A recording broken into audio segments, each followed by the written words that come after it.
Hello and welcome to Banking Transformed, the top podcast in retail banking. I'm your host, Jim Marous, owner and CEO of the Digital Bank Report and co-publisher of the Financial Brand. As part of the digital transformation process occurring in financial institutions, CFOs must increasingly leverage technology and data analytics to become a strategic partner to leaders across the organization, driving organizational success. Beyond optimizing financial performance and streamlining operations, finance operations can now play an instrumental role in the innovation process, sustainability reporting, and identifying new growth opportunities. I'm really excited to have Monica Proothi, partner and global finance transformation lead for IBM Consulting on the Banking Transformed podcast. We discuss how the finance function has evolved from reactionary, transactional work to value-generating roles and strategic engagement. The role of finance is transforming as business models are adjusting to the introduction of advanced technologies, the application of data and analytics, and the increased focus on customer experience. More than ever, finance is taking center stage as organizations strive to adapt to changing market conditions, improve their performance, and deliver value to their customers. Bottom line, today's CFO must embrace change, be willing to accept and take risks, and partner with leaders across the entire organization to become future ready. So, Monica, before we get started, can you share a bit about yourself and your role at IBM Consulting, as well as how IBM works with financial institutions to be better positioned to be future ready? Thank you, Jim. It's a pleasure to be here today. So my name is Monica Proothi. I am based out of New York City.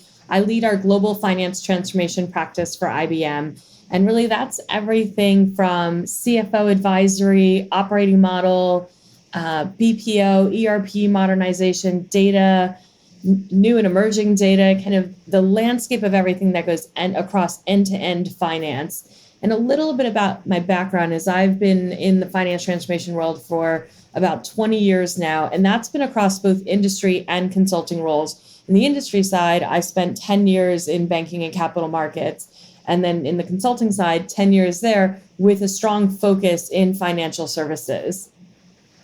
So, it's interesting because the theme of this year's SAP Sapphire event was the importance of business evolution and the transformation to help organizations become more future ready. Within this theme, there was a discussion around how CFOs are emerging as finance transformation leaders. Can you explain that a little bit? Yeah, absolutely. So the role of the CFO has changed. It is gone from bean counters to storytellers. And what I mean from that is we've gone from this kind of foundational role focused on reporting, reconciling, planning, and it's expanded. So it's not that that's gone away, but the actual role and the skills required has really expanded around there because now finance is playing more of a role of providing insights, partnering with the business. So we're no longer reporting the news and informing the business. We are now creating the news and partnering with the business. So really shifting from transactional to relationship type work. And finance leaders, they're providing decision support to the business, right? Through data and through insight. So if you think of it as kind of like 4 layers, you've got data and then reporting and then analytics and then driving insights, which will lead to that kind of decision support layer. CFOs really need to be ensuring then that their organization can produce that, right? And their people can be able to understand what is my new purpose, what is my new role, how can I perform in this role, and what are the skills that I then need required to do that. So it's one is the role has changed, and 2 is now making sure your organization can support that new role. Well, you talk about the new role and the new responsibilities and how the finance area is really transformed significantly. But to be honest with you, at least most financial institutions that I deal with, the CFOs have been in place for quite a long time. Mm-hmm.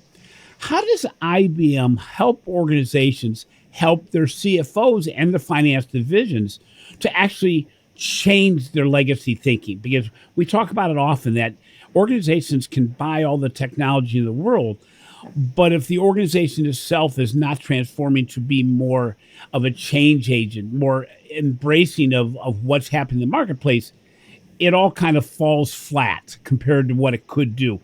How do you work with organizations to really have the finance function change from what they've done in the past? Yeah. And look, I mean, biggest misconception is that finance people think that they can transform finance, right? You need that partnership. You need change management. You need to understand how to transform and how to innovate. And that's the role that IBM is really playing, is helping CFOs to understand that and helping them to understand, they're now they now need to propel business value, right? And what does that mean? And how do you partner with someone for that? A CFO is a steward of investment capital. They're responsible for the ROI. They're responsible for the decisions that are being made. They may not be held accountable for the project, but they are for what's being invested and the return that they're going to get, right? So they're being asked to deliver more for less. And how do you do that, right? You have to think about labor arbitrage, process arbitrage, and technology arbitrage. We always jump straight to labor arbitrage or straight to technology, but you actually need all three. And all three of those will really help a CFO to reprioritize their investment spend.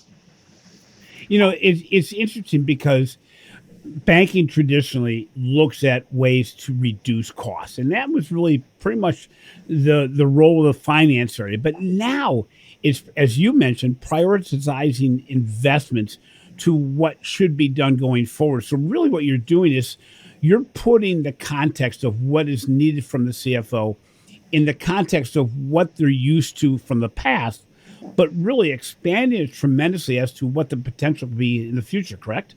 That's right. That's right. And think of it this way. The activities no longer just sit within finance. The finance activities actually sit across the entire enterprise. Gartner coined it as XP&A. I mean, we've been calling it integrated business planning. Like, if you think about XP&A or FP&A, what that really means, it's that planning part. But now with so much around data and insights, we're actually driving and starting the feedback loop where finance can predict and support marketing to support sales, who's then going to drive supply chain. And then it goes back into kind of that feedback loop because it goes into reporting. So finance is actually now at the forefront. There was a recent statistic when companies fostered a strategic focus and alignment to finance functions within the company mission, they saw 49% higher revenue growth and 20 times higher in EBITDA growth over a 5-year period. So really, wow. Finance is playing a much more important role at the forefront and across the entire enterprise. That's interesting because when we work with organizations, we talk about innovation and we talk about change management. Many times we have to rethink who we include at the table at the very front end. Yeah. Well, I was a marketer in the banking days when I was a banker. And I remember being really happy about the fact that I had a finance background because I realized that I was often competing or going against the finance area about how we spend our money. What you're actually saying is that's no longer the case. If you bring finance in on the front end, yep, they are much more powerful and add a lot more to the overall business change model than if they're just brought in at the back end to see, do the numbers work?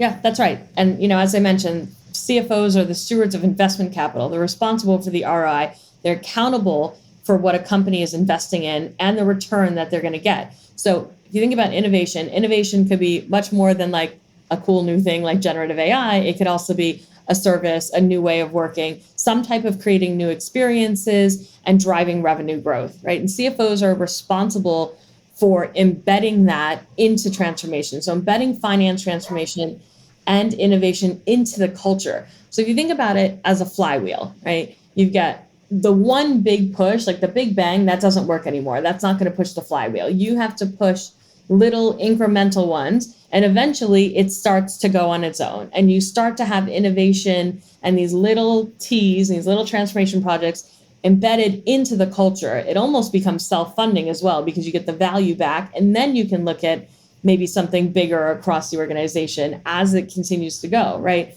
The other big thing, as we think about innovation, there's a lot of focus on sustainability and ESG. Finance is even playing a part there, right? They have to become the masters on quality and integrity for external metrics, which includes sustainable reporting for finance. So you've got to get finance now wears multiple hats, and the people who sit within there and the talent have to be able to adapt to this innovation and to this new culture. So a big part of that is going to be around setting up an agile, rapid collaboration, rapid transparency to be able to constantly update skills, understand, are we still aligned to the business strategy? It changes every 6 weeks. Yeah. And so innovation really, it's embedded in the culture. So the SAP Sapphire Conference in Orlando was also all about ERPs, especially as we are in a time of economic uncertainty. How does IBM plan to continue leveraging SAP's technology to drive innovation and growth in the future? So ERP modernization, SAP, they're long-term commitments, right? So one of the ways that IBM is looking at helping to drive is to think about competitive differentiation. Everyone is implementing a core. Everyone is moving to the cloud. So now it's building the wrapper around the core so that our clients can become competitive differentiators. There is a recent announcement. SAP is embedding IBM Watson AI into their solutions. They're going to provide AI-driven insights and automation to help accelerate innovation. That's part of a wrapper, right? There could be multiple different wrappers. It could be a combination of cloud, data, emerging tech. Everything has to now be built around the core to make sure that that our clients can be competitive and have the advantage. So you really have to have the core be flexible, agile, ability to pivot as soon as new technologies take place. That's right. When implementing cloud-based ERP systems, how can finance professionals unlock the greatest possible value? How is this different from what has been done in the past, and what are some of the opportunities out there today? Yeah. So people are at the heart of this whole thing. They need to be willing. They need to be able. I really like this analogy of a house. Because it's people, process, data, and technology. Now, everyone always jumps to data is the foundation. I like to think of it as the ERP and the modern flexible architecture is actually your foundation. You need that core. And then data is actually like the utilities. So think about electricity and water and how it kind of flows through the house and keeps the lights on. You need data to keep the lights on as part of your electricity. And then you've got workflows. So you're not going to create a room that's not connected to another room. There you walk in and it's siloed. You have to walk out to get into another room. You want to have this open, transparent floor plan so the workflow flows. And then you've got your people. So you have people in a new house. They need to know how to operate their new smart technology house. So they've got to be willing and able. There's a set of things that drive human willingness. So having the right incentives, believing that the work matters, cultivating this leadership to be coaches and empowering their people, understanding their purpose. And then there are a set of things that drive ability. So are we getting the right skills that we need? Have we created the right operating model, the right environment?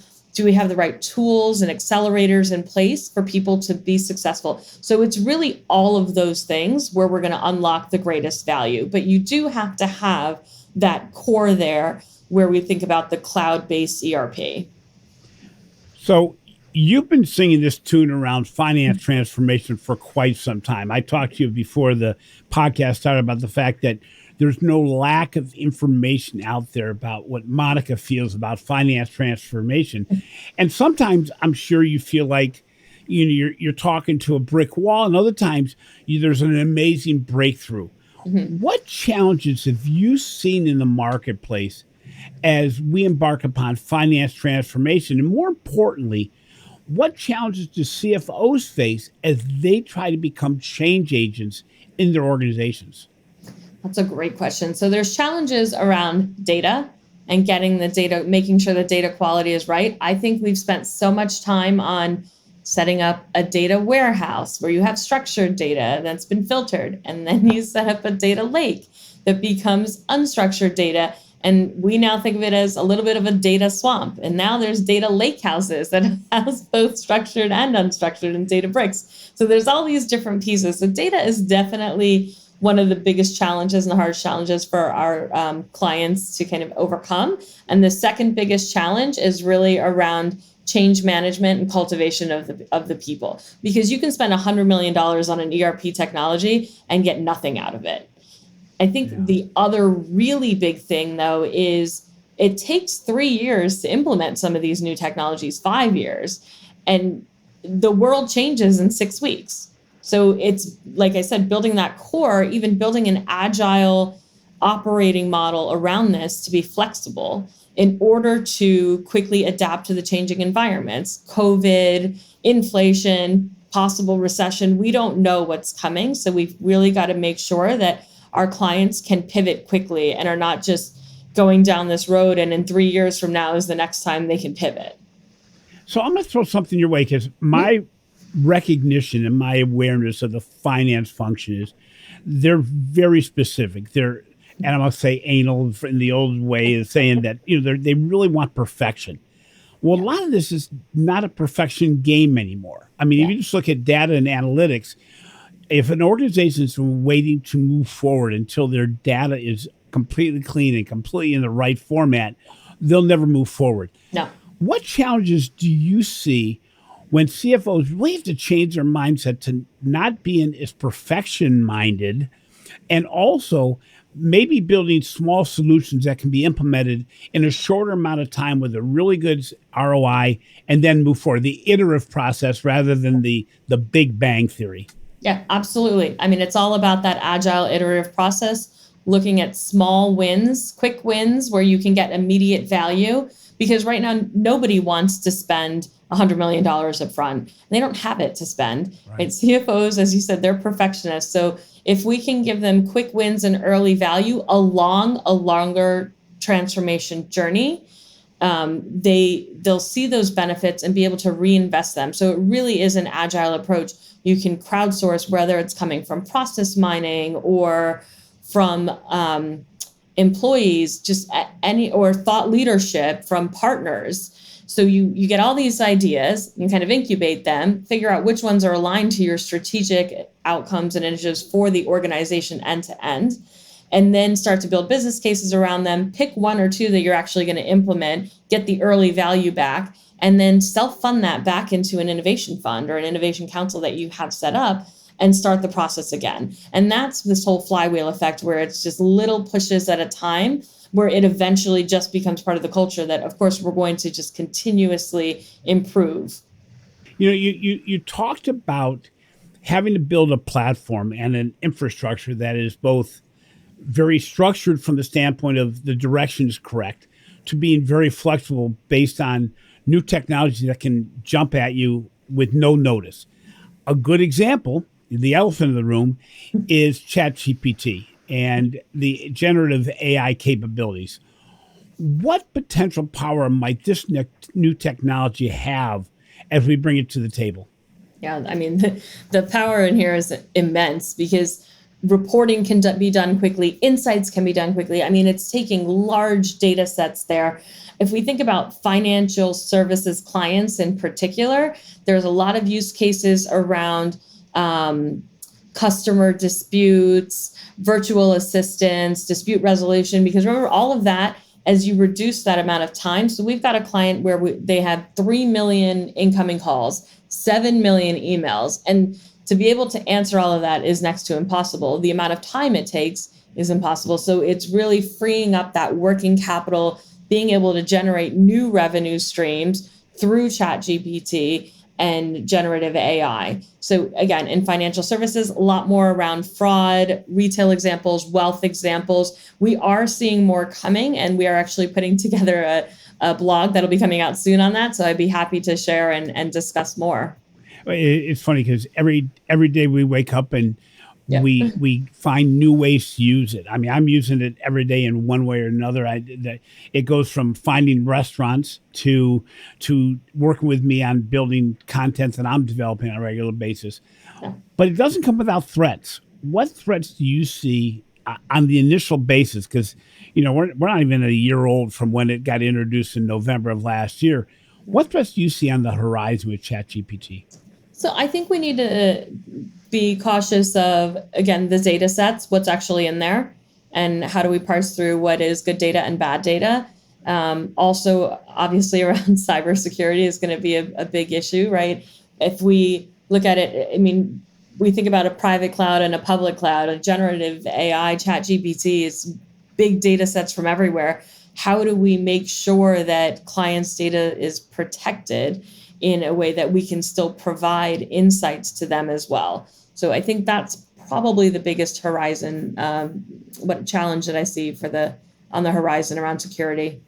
We're coming out of the SAP Sapphire Conference in Orlando, and a lot happened. So what do you see as the biggest opportunity within organizations now, going forward in the short term and in the midterm? So in the short term, I think it's going to be, again, how we align competitive differentiation and as a wrapper around the core. I think that's going to be the biggest thing. How do we take SAP and combine that with AI? And as I mentioned, SAP is now going to embed IBM Watson AI into their solutions to be able to provide those insights. So that's the immediate short term. It's happening right now. Yeah. And in the medium term, it's being able to prepare for what's next and doing that ahead of time. So having that flexible architecture so that 6 weeks from now or 6 months from now, when the new ChatGPT is out, we're prepared for that. The other really big thing, and I think this is more medium to long term, but it is coming up fast, is ensuring that our clients are quantum safe, because quantum is coming up on the heels here. And as soon as we get to quantum to be able to unlock all of the data sets that are out there, just as quickly as we need that, we need quantum safe cryptography to protect everybody's data.